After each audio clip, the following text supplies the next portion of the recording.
Hi everyone. Today is April 22nd, 2020. And I have an amazing show for you, so I'm very pleased that you're all here.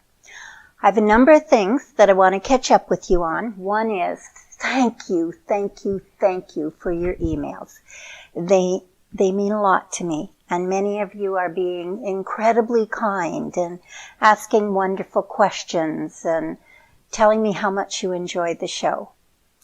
Well, the last couple of weeks I have spent laying a foundation of who I am, what you can expect from me as your hostess on this show. However, starting today, the shows will have a very different layout, and this is what we're going to do. Each week from now on, I am going to start with an inspirational story, sometimes dealing with a family member or myself, but mostly dealing with people outside my family, people that I've had an opportunity to meet. Now, I would normally invite them into our studio and have you actually meet them and see them for who they are. However, during this time of social distancing, we really can't do that. So what I've chosen to do instead is I'm going to share stories with you.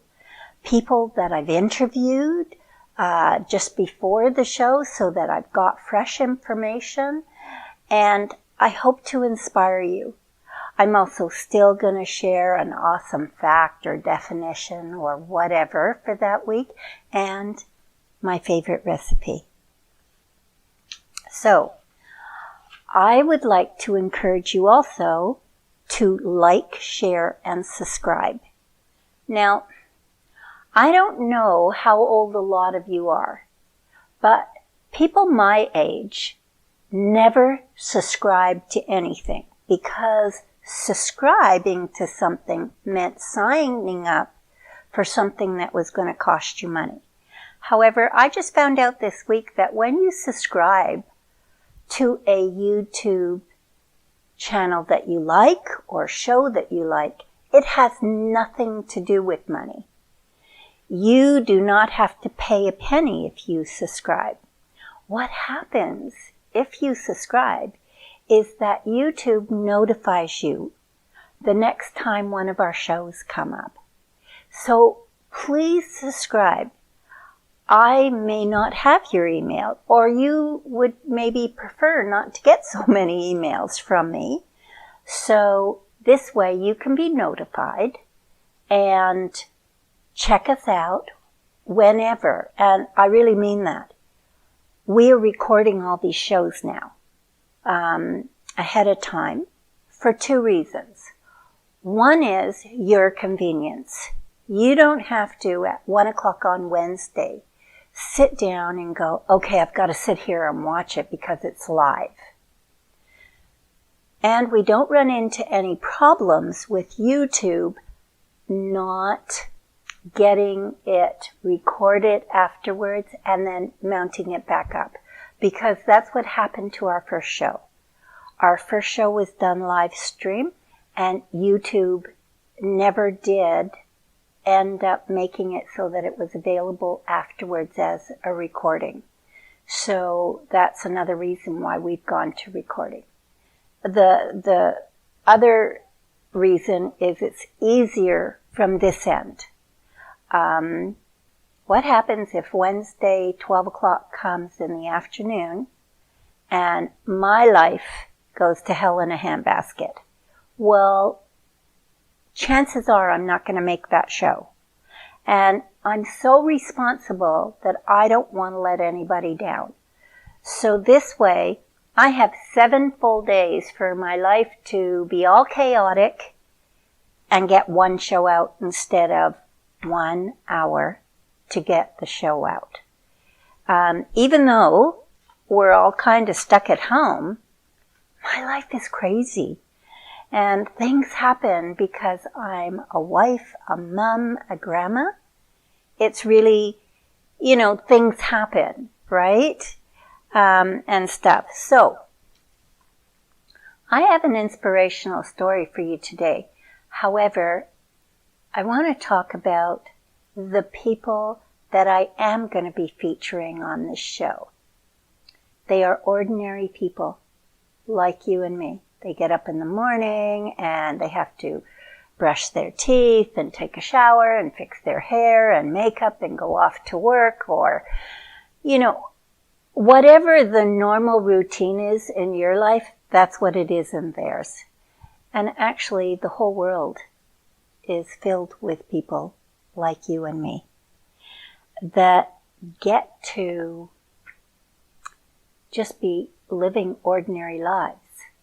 Even the rich and famous, they may have somebody else cooking their breakfast, but they still have to brush their teeth. They still have to take their own showers. And for the most part, put on their own clothes and stuff like that. So anybody that I'm talking about is just an ordinary person. However, they get to do extraordinary things throughout their lives that affect other people, their community, or society somehow in a wonderful, positive way. And those are the people that I'm choosing to feature and to inspire you with. Because we ordinary people, honest and truly, do extraordinary things many times in our lives, except rarely is the light shone upon that. It's usually all the disasters. And that's not what this show is about. Our show is about ordinary people that really do amazing things in their lives. So, I want to explain a fundamental belief of mine before we go on to the first one. I am not affiliated with any particular religion that I share with other people. Whatever belief system you have, I am absolutely fine with. I was raised Catholic. However, I follow a slightly different belief at this point in my life. But it doesn't matter. What matters is who you are inside. And are you doing more good than harm?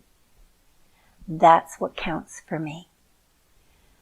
So, with that said, I want you to know that I believe in earthly angels. Earthly angels are people like you and me who see something that needs to be done and does it for others, for a community, for the betterment of mankind, whatever. There is no monetary price tag attached to it. It is done out of the thoughtfulness of that individual or the goodness of their heart, however you want to put it. But I believe in earthly angels. And I believe that earthly angels come into our lives sometimes for a short period, sometimes for longer. But those earthly angels inspire us and bless us with their kind deeds. So, with that said,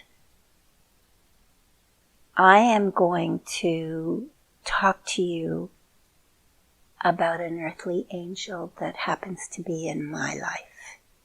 She is a very unique, special person.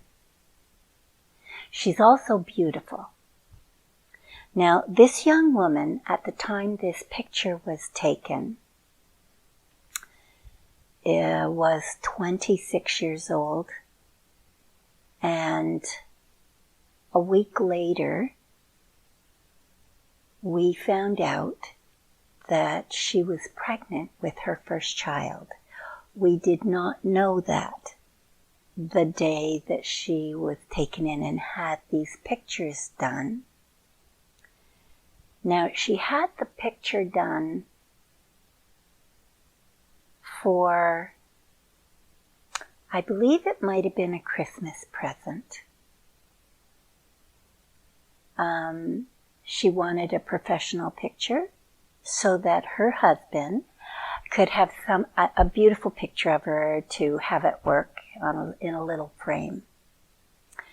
And I believe that's the time of year it was. Otherwise, it was for his birthday, but I think we all knew by that point that she was pregnant. So we didn't know that this young woman was pregnant with her first baby when this was taken, and she was just glowing that day. I happened to have the privilege of driving her to this photo shoot and waiting for her while she was there. And trust me, it was so fun to just be part of it, even being on the peripheral of it. I've always enjoyed that kind of event. I celebrate anything you can possibly think of. My children they were born in the U.S. However, when we moved back to Canada and they attained their Canadian citizenship, it came in the mail, we had a party. Just any reason to celebrate. I feel that life itself is challenging enough, and so if I can think of a reason to celebrate, then I do, so that in my life I try and make there more celebrations than hard times. Anyways, let me introduce you to somebody that I've known since the day she was born.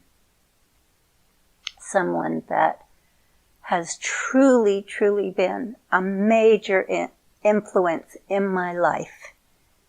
And her name is September. She is my daughter.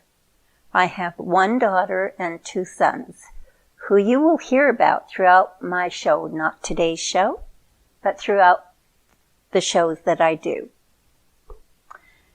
September is absolutely brilliant, like my husband. Her IQ is off the charts. September wanted to be a doctor. However, at 16 years of age, one morning, she called me into her room, and she was sitting up in her bed in her pajamas, and I said, "Hi, Cub, how you doing?" She goes, "Mom, I cannot see." I said, "What do you mean you can't see?" And she said, "I cannot see." And I said, "Sweet girl, not a problem. Now, you need to understand this about me, and that is, I've been a family therapist for years at that point. And I had learnt how to control my emotions outwardly, even though inside my heart is just going a mile a minute. What do you mean you cannot see? So I said, not a problem, and I picked her clothes up that were close to the bed, and I threw them on the bed and said, "I tell you what, sweet girl, you get those clothes on. I'm going to run upstairs and get dressed myself, and we're going to pop down the road and see the doctor." So we did. And after seeing our doctor, he asked me to take her to St. Paul's Hospital. It's a Saturday. The roads weren't that busy. St. Paul's is in Vancouver, Canada, which is a fair-sized city of quite a few million people. We lived on the outskirts, and so I drove her to the hospital. When we got there, we were ushered into a room, an examining room. That was actually a room. It wasn't just a cubby in emergency. It was an actual room where two doctors came in. One was a real doctor and the other one was in training. And they looked at September and they asked us a few questions, and then they walked out of the room and they were gone for hours and hours and hours. I believe when they finally came back in and released us, it was over 5 hours later. And what they told us at that point was that September had a brain tumor and that it was pressing on her optic nerves, and that's why she couldn't see. I want you to know that I was speechless. All I said was, "What do we do?" And they said, "We want you to go home and we are going to set up tests to be done. We need an MRI and somebody will be calling you with that information." September and I left. Now, when your child is 16 years old, especially a girl, and you're the mom, one of two things happen. You are either best friends or she absolutely can't stand you. However, September and I were best friends. And I remember driving home, and I took the wrong way home. I took the really long way by total accident. I just started driving like a robot, so I didn't get onto the quickest bridge. I ended up going all the way through Vancouver to the next bridge, and anyways, the trip took longer and longer, and I remember exactly on the highway where we were, heading back to our home in North Vancouver, when she said, if I can't see again, what's gonna happen? And I was grateful at that moment that she could not see me, because I had tears welled up in my eyes, but I was able to control my voice. And I said, "You know what, September? You're gonna be fine. You played the cello and a number of other instruments. I'm not sure what your life is going to be like, but I know it's going to be amazing." And that's what I said to her, and she accepted it. She believed me. We got home, and over the next week, her vision started coming back. And we just waited and waited and waited, and finally, probably 2 months later, she got the appointment to go in and have an MRI scan done of her brain to see what we could see. And she wasn't worried about it, because I said, "Well, I'll drive you." And she said, No, I'll take the SkyTrain and I'll go do this and that. And her vision was back. Her color vision wasn't great, but she could see everything. So I said, "Oh, okay." And she went on her own and came back. I knew she wasn't going to get a diagnosis that day. However, another week or so went by, and I went in to see my family doctor, who I just needed to renew some pills that I was on. And when he saw me, he reached out his hand and he shook my hand and my husband, and he said, "I'm so sorry to hear about September." And it had been a long time since we had taken her into the hospital, so we were both quite surprised. And I said, "Well, what about September?" And he says, "I'm really sorry to hear that she has MS." And I said, "Wait a minute." He said, "Nobody called and told you?" I said, "No, we never heard a word. We had no idea." And that's how I found out that our daughter had MS and has MS. So with MS, the myelin sheath on the nerves, integrity breaks down.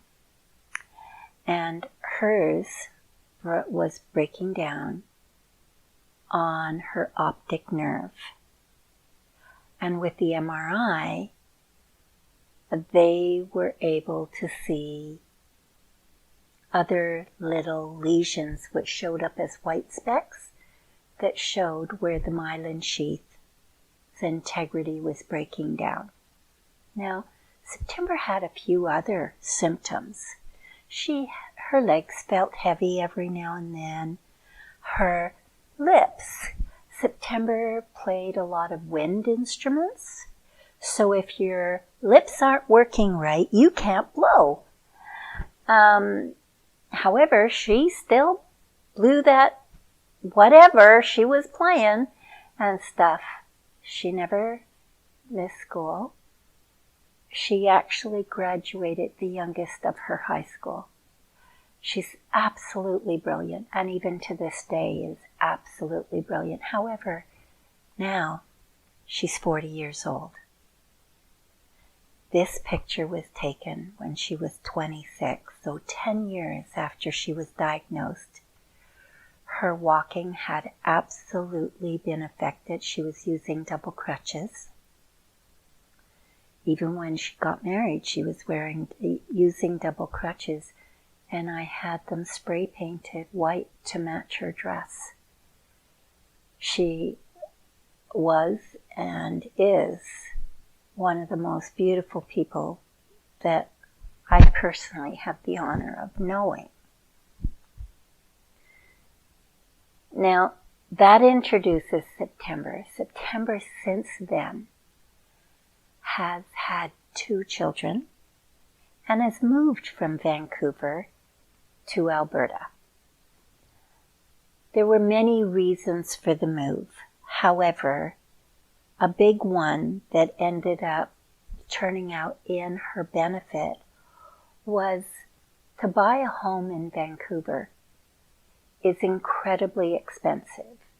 Right now, your average home built in the 80s is going for $1 million in the outskirts of Vancouver.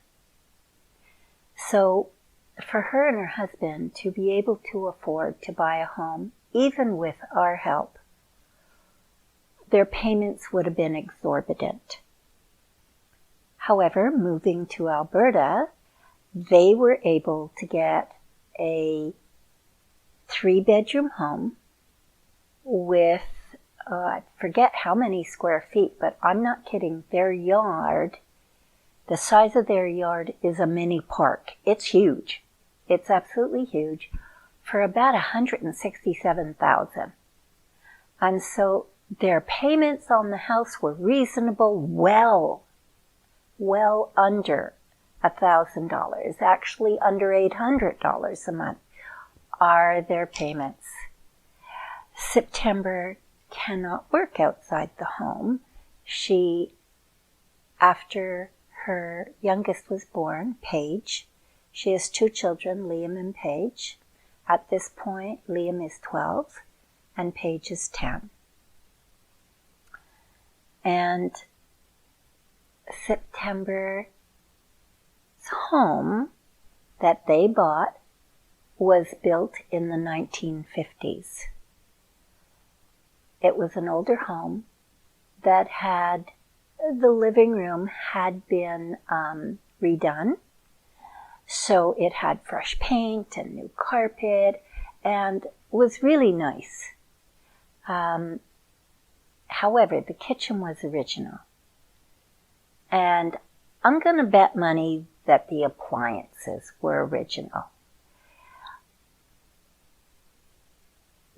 It was really not set up for someone in a wheelchair.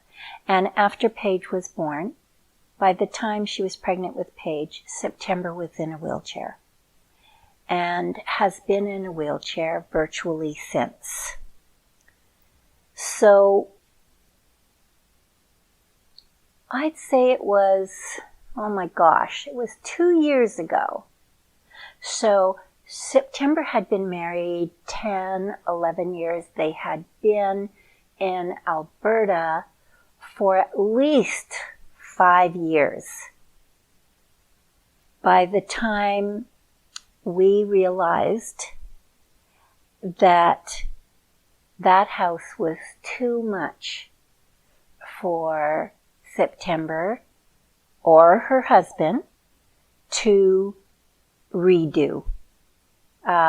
Living on one salary, even though September now has a pension, she didn't, and that there was just no way that that house was ever going to be the home that it could be and easily accessible for somebody in a wheelchair. That was 2 Christmases ago. I called September between Christmas and New Year's. And I said, Cub, you know I'm a forward planner, so I would like you to give me permission to give you your birthday present, which your birthday's in March, your birthday present early. And like she's going to refuse not. So she said, yeah, sure, Mom, whatever. What's the birthday present? And I said, well, actually, I'm going to be sending an interior decorator in to you from Lethbridge, which is a little town, another town about 30 minutes from where September lives. And I said, she's going to come in and she's going to redesign your entire kitchen area. Because my goal is in June, when the weather warms up, we're going to come and redo your kitchen for you. We were all so excited. And so that is exactly what I did.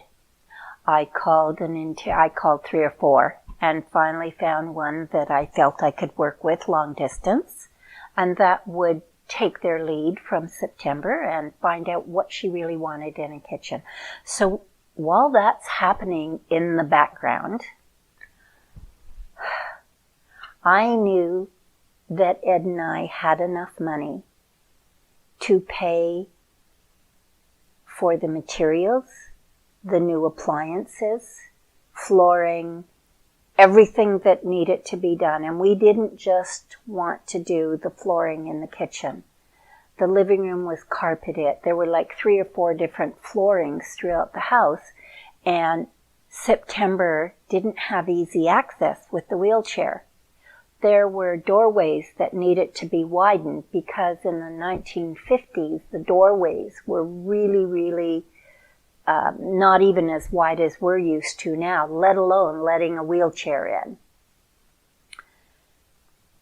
So I needed cheap labor for most of the work. I come from a large family of workers. All of us are workers. And so first person I called was my sister Leslie. And she's older than I am by 4 years. I tell people she's way older than I am. However, it is only 4 years. And right away she was on board. She said, you know what? While you're paying for that stuff, I'll pay for any of the small appliances or baking trays or dishes or cutlery or whatever that September needs. And I said, wow, that would be amazing. And so Leslie was on board to come, and Les is perfect at painting trim, doors, all that stuff. And then I called my brother Rich. He's been in construction for years. He works for his brother-in-law, who does granite countertops. Rich has laid flooring, he's painted, does granite countertops. Actually, I don't think there's anything in construction that my brother's not capable of doing. And when I called Rich, I knew I was asking a lot. I'm asking people to come for free, give up the time that they're working, which means give up a paycheck, and work with us for free, that I figured would take 2 weeks. And immediately on my phone call, Rich said, I have been trying to think of a way to pay you back for years for having Chris and Kaylee at my place, which are his 2 oldest children. You see, our home is a home that every single person that came, one or more of their children had come and stayed for us, sometimes for a week, sometimes for a few months. It all depended on the need. And we had never turned a child down. So Rich was in. And Deanne would come if she could. However, they both worked and they needed somebody to be bringing in an income. So in the end, it was Rich that came on his own.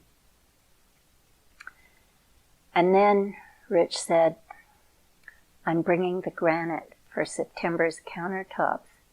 And it didn't cost us a penny. And honest to goodness, this granite the countertops he brought were well over $10,000 had I had to pay for it here in Canada. Then I called my sister Sue and her husband Dan, and Dan is really handy also. And Sue is a mega cleaner. She's like Spider-Woman. She climbs on the counters. She's the tiniest one of all of us. And she climbs all over counters and she cleans in nooks and crannies that we wouldn't even begin to think we could reach. And stuff. And then we had asked one of Ed's friends to come because we had taken care of 2 of their boys at one point. And I was trying to get help with people that I felt would be into helping us. And understanding that we were putting all the money that we had into September's home to change her life once and for all, and make it convenient for her. So I want to show you a picture of what September's house looked like before we did anything. These are the original cabinets from the 1950s. And you can see all along the bottom where her wheelchair scraped as she would come up to the counter sideways. The countertops are not at the right height. The place needed everything. The flooring was cracked in certain places. Everything needed to go. So that's exactly what we allowed to have happen. I hired a crew please, the next slide. I hired a crew to come in and completely gut the place, and we paid them to do that. Next slide, please. So that by the time we got there, we were able to build and replace her old kitchen with this kitchen. The man that lives across the street from September is a master carpenter. We hired him to make her maple cabinets throughout her whole kitchen. Next slide, please. These pictures were taken at the end of the project when we were leaving. There were still a couple more doors that the gentlemen across the street were making. But the island became their kitchen table and their baking area and their craft area. Everything is accessible to September. She can go right under her stove. She has a dishwasher for the first time, and this was just 2 years ago when we did this. Next slide, please. We made sure that the floors carried throughout, that September had a work area that she just rolls up to. Next picture, please. And this is the living room. On the other side that you do not see is the TV and games area and all the places where the children play. Now, you would think that we were September's angels, earthly angels, coming in and changing her life. We were. None of us did it for pay. Most of us put our own money into it, and she and the children have really a lovely place to live. They now have a carpet in that living room, just a throw rug, to add a little bit more color that pulls in the color of the curtains, which Leslie made. The lamps and couch we purchased because the other ones that they were sitting on, you would sit on it and you would go down to the floor, it felt like. There was no support whatsoever. When there is such a huge project, I don't know how people can do it on their own. Young people can. I can't imagine, even when you get the house at a deal. You get it at a deal because it needs a lot of work, even in southern Alberta. And this one did need a lot of work. However, the roof is good. The siding is good. The yard is beautiful. The inside of the house now totally functions for September. About 2 or 3 years before we went in and did this part, Ramps Canada came in and gave September an accessible bedroom and handicap bathroom. So we didn't have to put any money into that. However, Ramps Canada comes in, there's about $8,000, which is wonderful. It's a lot of money. But honest and truly, the rest of the house, and we could have done more, however, was $40,000. And that's as far as we could stretch that. How long did it take us? Well, Sue, my youngest sister that came, and my brother Rich had not seen each other in, I believe it was 15 years. We were all together with Rich for about 10 days.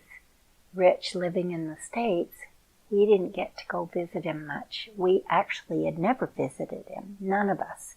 And the reason why is we absolutely love Rich. It had nothing to do with that. It had to do that all of us had children, had our lives, and were all go-getters. So we were all busy. I was running a clinic. I was teaching. I was writing a book. I had 3 children. And then, as you know from our second show, we ended up with 49 children going through our home in 6 years. We were busy. But coming together for a common love. We all love September.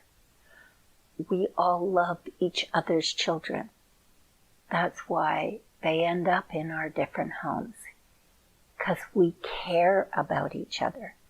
And we care, and that's where it comes first. This inspirational story is what family can do and how many mountains you can move if there are a number of us. We love each other. There's 6 of us in my family. I have 3 sisters and 2 brothers, plus myself makes 6. We love each other. We don't always get along. We don't all agree on the same thing. There are those of us that are closer than others, but in time of need, even if there's been differences, we are there. And our children, there is not one child that belongs to any of my siblings that we wouldn't be there to help. My brother Rich came into town to visit after we were all in Alberta. It was just later that year. And he did Sue's daughter tiling in her home. I believe it was in the kitchen for Brandy. So there are people that help people in a family. And I am a firm believer that that comes first. It is not your church. It is not your calling in some kind of group you belong to. It is family first, and all the other things follow. You want your kids to grow up to be independent. You want them to be self-sufficient. September is all of those things. So are my other 2 children. However, for September to be really as independent as she possibly could be, she needed a home that functioned for her. We made it happen. Does that make us amazing people? No. It makes us parents that cared, I was able to save that money, and we were able to do it.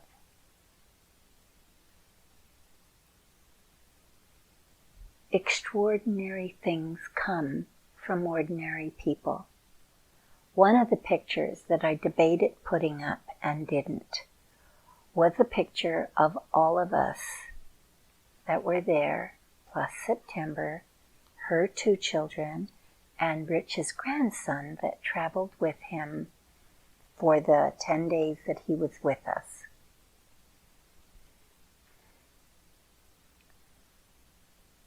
We were all ragtagged. My hair's up in a ponytail that's falling down.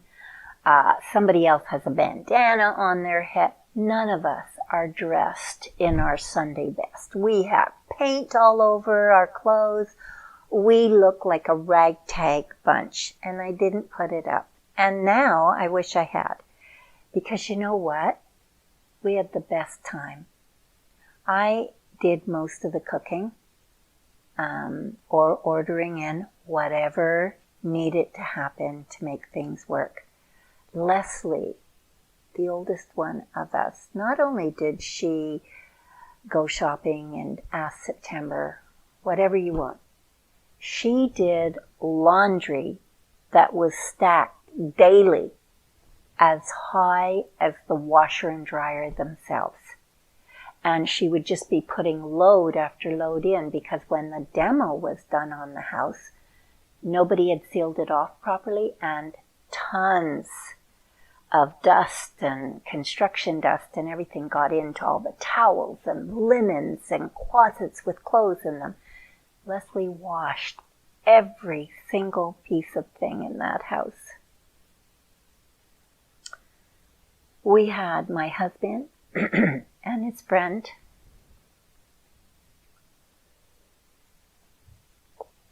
who are techie guys. Set up September's computer, make it so that you can't see any of the wiring underneath her desk and everything. It's all hidden in the back. Leslie paid for that desk. Like I said, Sue was like Spider-Woman, and she had the energy of like 10 guys. Not the strength necessarily, but the energy. She was just one place to another. And this could not have happened without a family that are workers, and that didn't care about each other. There's no crime in caring, as a matter of fact. That's the greatest thing you could do. Does anybody have any idea how much longer it is for the show? I believe I've got about another 15 minutes. All right. So, I would like to share with you at this point an interesting fact. So the first week was the definition of a twit, which is a pregnant guppy. The second week was that George Washington had to borrow money to go to his own inauguration because he didn't have enough money, and we thought that that was a financial issue, which most of us have faced, not an inauguration necessarily, however, being short of money. This one is another awesome fact. And this awesome fact is, and I want you to think about this when you're slouched over and you're not breathing, you need to breathe, because this awesome fact says, did you know that your brain uses 25% of all the oxygen you breathe in? It is used by your brain to keep functioning. That's amazing. I had no idea about that. Now, there is no exam at the end of this. However, it's a great conversational piece. You'd be surprised how many people wrote me about twit and how they had been called a twit, and that they don't think that the people that called them that knew it was a pregnant guppy. However, it's just a cute thing to be able to tell people.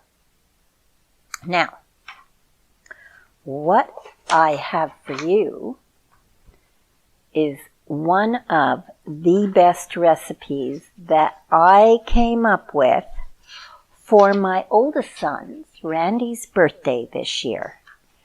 On Randy's birthday, I said, what would you like for supper? And he said, I want a Mexican lasagna. I honestly did not know that there was such a thing. So I came up with my own recipe, and that's exactly what this is. Now I'm going to read it out to you to make sure I haven't forgotten anything and that I was clear enough in my directions. But you grab a paper and pen, because this is going to be up for a few minutes. Not only that, you can put this whole video on pause. That's part of the beauty of it being a recording. And you can write down the recipe or take a picture of it with your phone. And then you have it. Okay, so it's 1 box of lasagna noodles. it's 1 pound of ground beef, 1 or 2 jars of pasta sauce. So depending on if you like it with more sauce or not.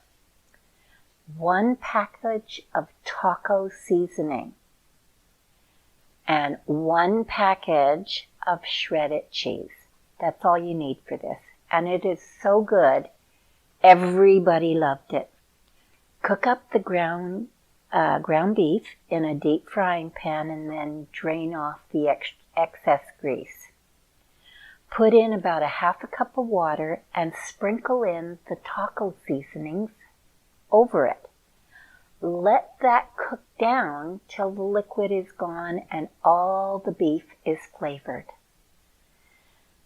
Then, what I want you to do is bring out one of those 9 by 13 pans, spray it, or put grease in it, whichever you prefer.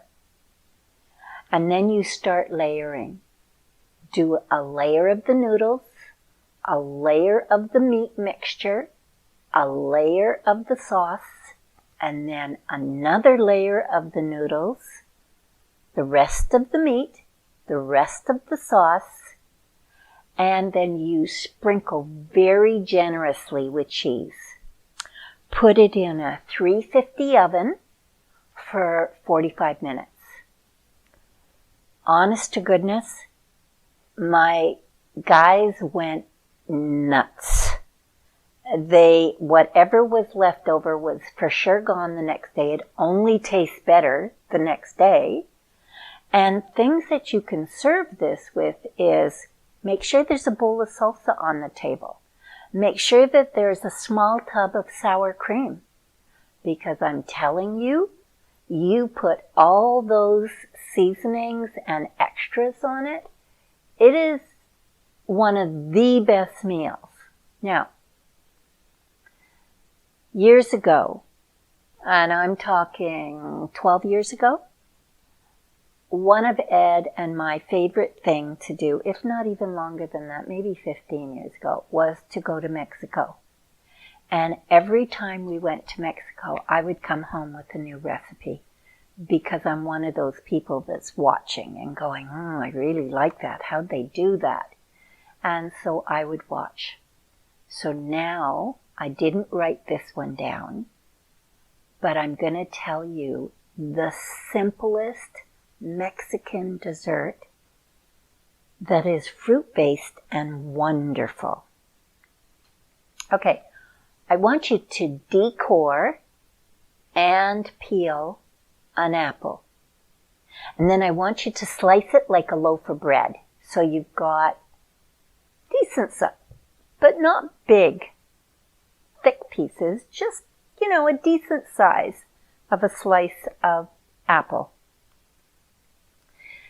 And then I want you to just dip it in a flour, water, and a little bit of baking soda. And mix that up and then dip it in and put it right in to a frying pan that is hot with oil. And truly, maybe 1 minute on each side, just enough to brown it. So you brown it on each side. However, when you take it out of that pan, I want you to have a dinner plate that you have sprinkled cinnamon sugar in. As much cinnamon as you like, because that cinnamon stops the sugar spike in your blood, or at least controls it. So, cinnamon and sugar to taste. Too much cinnamon, though, will give you heartburn. So instead, make sure there's a decent balance. And the moment you take that out of that hot frying pan, I want you to put those apple circles into the cinnamon and sugar on the plate, and then turn it over to get the other side. In the meantime, if it's somebody's birthday, give them a bowl of vanilla ice cream, 2 of the pieces of cinnamon sugared baked apple, And if you want to really go wild, pour over it some chocolate sauce. It is to die for. We had it in Mexico, and honest to goodness, if people got up once to have that dessert, they were back in line 2 to 3 times. It is simple, it is easy, it's hot, it's fabulous in the winter time. It's a shorter way of doing apple crisp. If you don't want to bake a big thing of apple crisp, you just want to do a couple of apples, that'll do quite a number of people. Just saying, Mexican is one of my favorite foods ever. So, that's our show for today. I would really like to remind you to share, like, and subscribe. Again, it won't cost you a penny, but it will have them send you the link every time we post something. Now, we post something every Wednesday by 1 o'clock. Our show is up.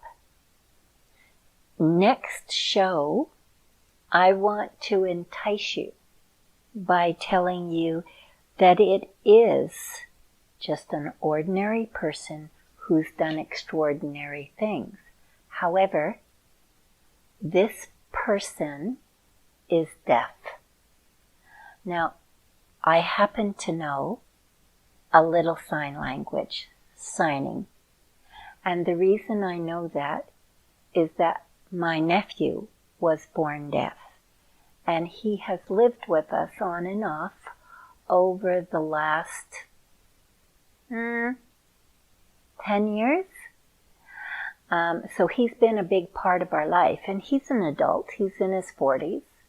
However, it's given Ed and I the opportunity to learn some basic sign language. That said, this story is not about him, but it's about another man that I have met from the deaf community. And he is truly an ordinary person, and I can't wait to tell you his story,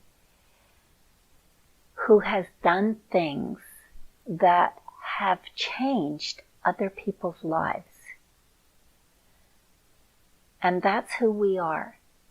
We are ordinary people, you and I, that have extraordinary opportunities that as earthly angels, we can choose to do or not.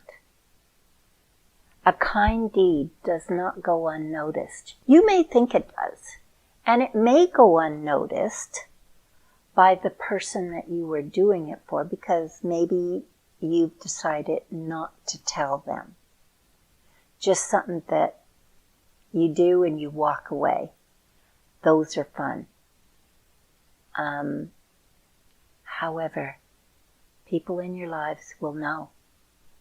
Leslie knows 99.9% of everything I've done because I usually need a partner in crime to pull things off. And it's fun, it's exciting, and it adds to you and your life.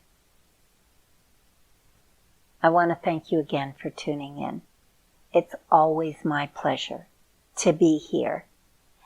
And I want you to all have a safe, wonderful week, and we'll see you next time.